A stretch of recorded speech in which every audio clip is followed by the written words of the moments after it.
Hello everyone, and welcome back to my channel. I'm really glad you're here today. In this video, we're going to carefully work through a geometry problem step by step. I want you to relax, follow along, and most importantly, understand why each step works, not just the final answer. In this question, we are given a right triangle. One side of the triangle measures 10 units. One of the angles in the triangle is 36 degrees.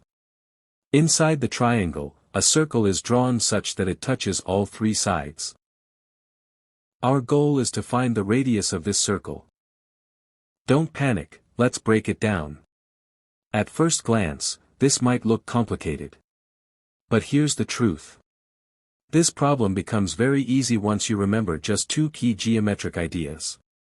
Let's go over them together.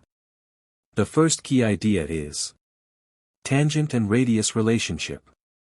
Whenever a circle touches a line, that line is called a tangent. The radius drawn to the point of contact is perpendicular to the tangent. That means every time a radius meets a side of the triangle, it forms a right angle, 90 degrees. In this diagram, the circle touches the triangle at 3 points. If we draw a radii from the center of the circle to each of these points, each radius will be perpendicular to the sides of the triangle. Now observe that this line is equal to the radius of the circle.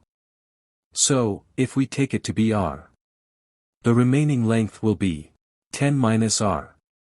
The second key idea is equal tangent lengths. If two tangents are drawn from the same point outside a circle, the lengths of those tangents are equal.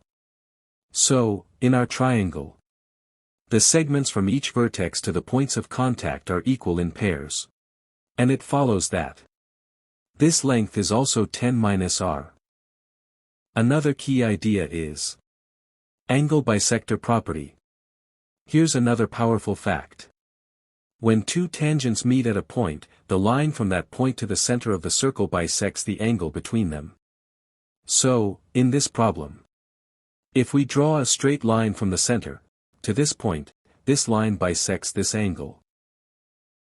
And each angle will be 18 degrees.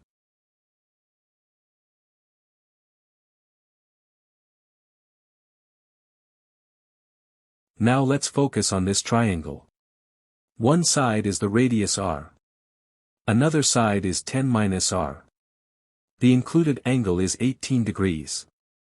And we already know it's a right triangle because of the radius-tangent property. Perfect.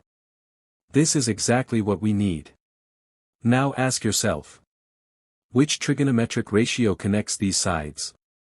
We have opposite side r, adjacent side 10 minus r. So, we are going to use the tangent of theta is equal to opposite over adjacent. It follows that the tangent of 18 degrees is equal to r over 10 minus r. To eliminate the fraction, we can cross-multiply. Doing so will give us r is equal to the tangent of 18 degrees times 10 minus r.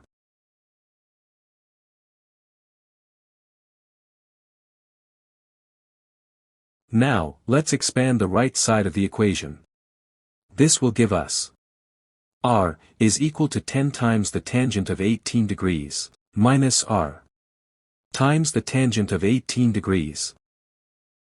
Collecting the like terms will give us r plus r, times the tangent of 18 degrees, is equal to 10 times the tangent of 18 degrees. Factoring r, on the left side will give us r, in bracket, 1 plus the tangent of 18 degrees, is equal to 10 times the tangent of 18 degrees. Dividing through by 1 plus the tangent of 18 degrees, will leave us with r, is equal to 10 times the tangent of 18 degrees, over 1 plus the tangent of 18 degrees. Now, we need to find the value of the tangent of 18 degrees. Using a calculator, we find that The tangent of 18 degrees is approximately 0.325. If we plug in these values in the expression, we will have r is equal to 10 times 0.325 divided by 1 plus 0.325, which is equal to 3.25 divided by 1.325. 3.25 divided by 1.325 is approximately 2.453. Therefore, the radius of the circle is approximately 2.453 units. To summarize what we did, we started by using the relationship between tangents and the radius to form right angles, and used equal tangent lengths to mark out our segments.